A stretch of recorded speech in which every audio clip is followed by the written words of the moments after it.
basically our main product is the Trust Call Encrypted Voice. It allows encrypted communications between mobile devices, BlackBerry, Android, or iPhone at this point, and we have some futureware that I'll go over in a few minutes. The product is a low bandwidth. It only uses about 16 kilobits per second, full duplex, and as shown here, 100 minutes of calling only uses about 23.4 megabytes of data. So if you have 2 gigabytes of data on your plan, you can make quite a few calls during that month. Another feature is that we can run over the Wi-Fi network. So if you are in another country, you're in a hotel, a cafe, and you have a Wi-Fi connection, you can use that Wi-Fi connection for Trust Call, and it will not affect your minutes or your data consumption. It is designed to support lower edge GSM networks. However, of course, the lesser network you have, the lesser call quality you have. And to be clear, you must have a data connection of some level to perform a Trust Call. If you cannot access the internet from your phone or cannot make a normal phone call, you will not be able to make a Trust Call. It is also low power consumption. On some of our competitor devices, they constantly have a keep alive ping that they send back to the central server to keep in contact, so that constantly drains the battery. Our application only calls on the battery during a phone call, during a secure VoIP call, or secure Trust Call, excuse me. We use a proprietary gateway, a relay server we put in the middle.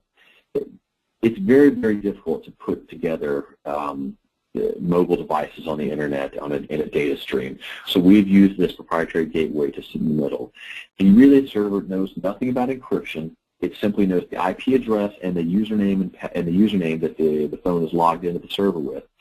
So once the call's together, the relay server simply passes the data back and forth, or technically provides the flow between them, and it knows nothing encryption. So when the call is over, the session is lost, and no data is held on the server except for the metadata, the IP address and the time and the date, that kind of thing. We use SMS and PIN for call setup. Meaning we have to alert the other device that they need to log into the relay server. So right now we're using SMS and PIN is basically the messaging application, proprietary application that BlackBerry uses, and it runs through the RIM services up in Canada. We now have the Koolspan notification server, which is based on the push service that Apple, Google, and BlackBerry use. And that we had to put that in place to have compatibility with the iPhone. So now we will have the ability to make the call setup much quicker, so you don't have to rely on the SMS network, because quite honestly, sometimes during high saturation, such as late afternoon when kids are getting out of school and texting each other, an SMS can be delayed a little bit. So this allows a much quicker call setup time when we use the Koolspan notification service. So here's a quick diagram of a secure call. So caller 1, he decides he wants to speak to caller 2 securely. He places the call to the other phone. Now, that other call does not actually go to the other phone per se. It logs into the relay server, and it gets a session ID from the relay server. It then takes that information, packages it up into the SMS, the PIN, or the push, and sends it to the other device. The other device reads that information and then logs into the relay server using the same session ID. There's a key exchange at this point, and then after about 12 to 15 seconds, all communication will be encrypted. This is a visual representation of the call flow of an Android Trust Call. With Android, you can make phone calls both from the main phone dialer or from within the Trust Call application. If you call from the dialer, you'll be presented with the screen on the far left, which gives you the option to make a secure call or normal. So if you decide for normal call, it will be unencrypted. So if you're just calling home to check on dinner plans, you might want to use that. But if you're calling back to the office to check on merger and acquisition plans, I would use a secure call. So we go through the authentication process where we're exchanging the keys, and then once we're connected, you'll notice on the bottom left-hand side of the final panel, there is a Universal Trust Group 1 displayed, and underneath there's a string, a 12-character string of alphanumeric digits that is called the Secure Authentication String. On both sides of the phone call, this will be identical. Both the trust group and the secure authentication string will be identical. And the secure authentication string is there basically to assure you that there's no man-in-the-middle attack. No one is, there's not a replay attack. No one has grabbed some authentication packets off the internet, sent them to your phone, and tried to trick you into speaking with them securely. If this secure authentication string is different on either phone, then you have a problem. I would hang up and contact your administrator for possibly get some new trust groups.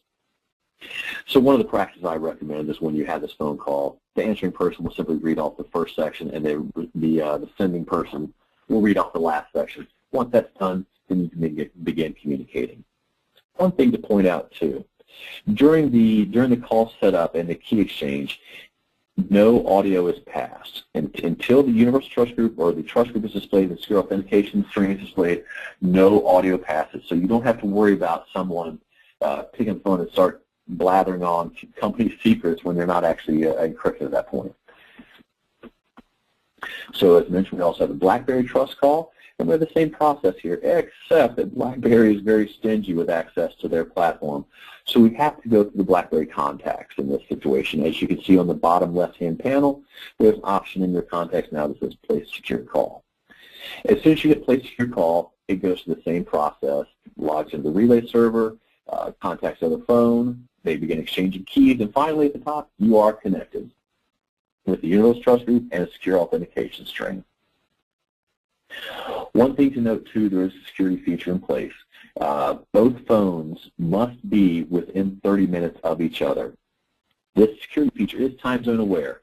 So as long as, if you're in Morocco and you're calling someone who is in California, as long as your phone is set to the local time zone and has the proper time for that zone, it will work.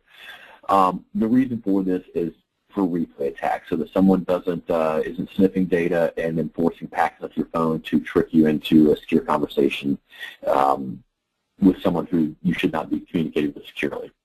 So we recommend on all phones using network time. The Trust Call iPhone. As most of you know, the iPhone does not have a slot for micro SD. Apple has been very insular in this production process and does not allow any kind of removable or external media.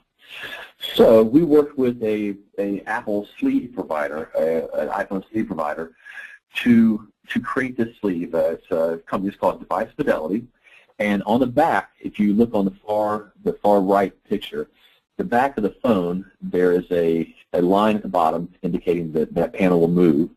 And if you take off the back panel, underneath there's a battery pack, which provides about almost 2 extra hours of battery life for your phone.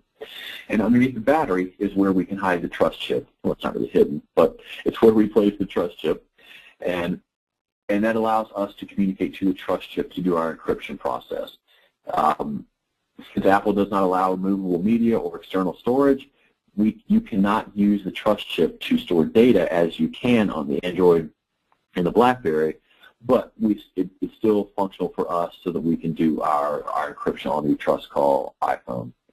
And here's just a visual representation of the Trust Call iPhone screen. You'll notice it looks very similar to the Android. We're trying to keep some stability on our platforms. And again, you'll notice the trust group and the secure authentication string at the bottom. The iPhone and the Android, due to their better processor, better memory, certainly perform better than the BlackBerry, but the BlackBerry is still a very functional product. But if you're going to do this, I certainly recommend an Android or a BlackBerry to secure calling.